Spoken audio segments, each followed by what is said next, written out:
this morning in a new book in my 3-year cycle, a brand new book, the book of Esther, cycling back to this book now for the first time in 3 years.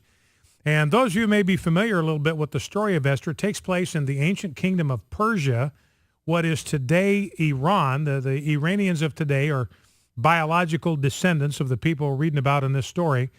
And this is a story about a king by the name of Xerxes, and we're going to introduce to Esther as the week progresses. Now, Xerxes decided to have a big party, a big feast. It was going to last 6 months, 180 days. I'm sure they didn't feast every day for 180 days, but the period of this party downtime started and went for 6 months.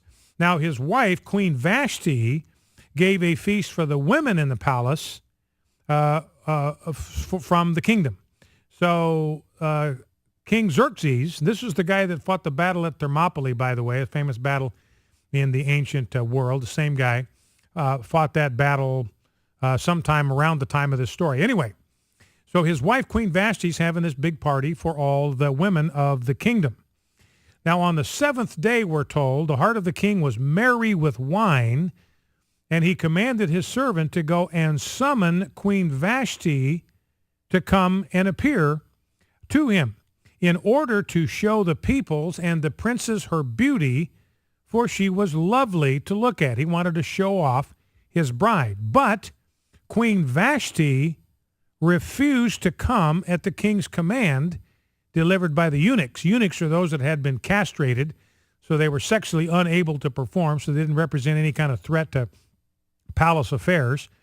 At this, the king became enraged because Vashti humiliated him in front of guests from all over the kingdom, and his anger burned within him. So now they got a problem.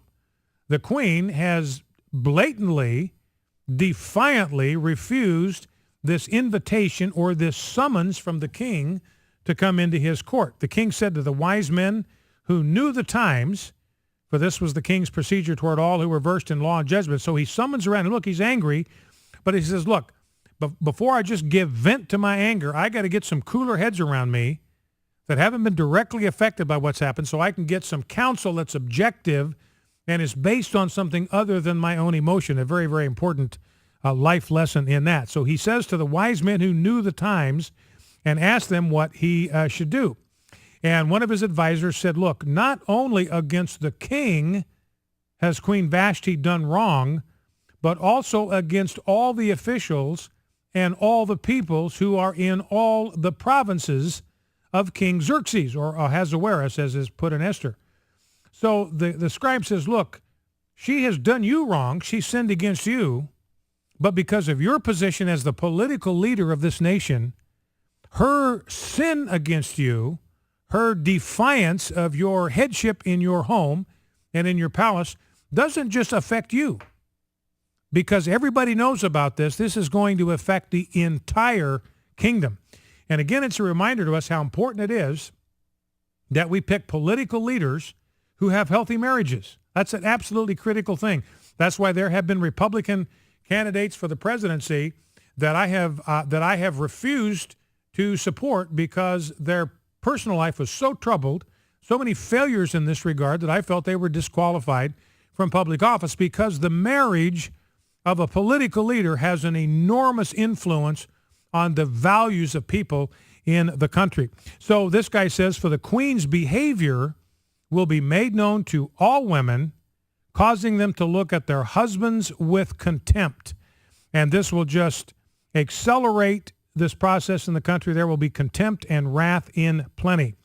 So they advise the king to dump Queen Vashti and let the king give her royal position to another who is better than she. So when the decree made by the king is proclaimed, all women will give honor to their husbands, high and low alike. He sent letters to all the royal provinces that every man be master or prince in his own household. So that was the edict that came down from King Xerxes. Now you see right here that the state obviously has an interest in forming good marriage policy. You've got a lot of conservatives today, libertarians, are saying, look, we got to just get the government out of the marriage business altogether. Don't even let government in there to try to define marriage or protect it in any way. Get it out of there. We see from Esther 1, not a good idea. You need sound marriage policy that's rooted in the truth. Well, let's go to prayer. Sovereign Lord, I pray this day for every marriage in my extended family, my city, and our nation. May each marriage be characterized by a spirit of mutual submission, which comes from a reverence for Christ.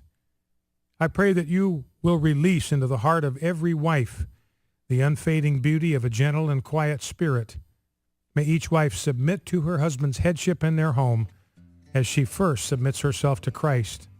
Protect her from despising her husband or treating him with contempt in any way. Instead, may she always treat him with honor and respect, that there may be harmony instead of discord in every home.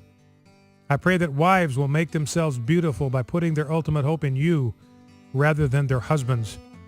May they do what is right and refuse to give way to fear.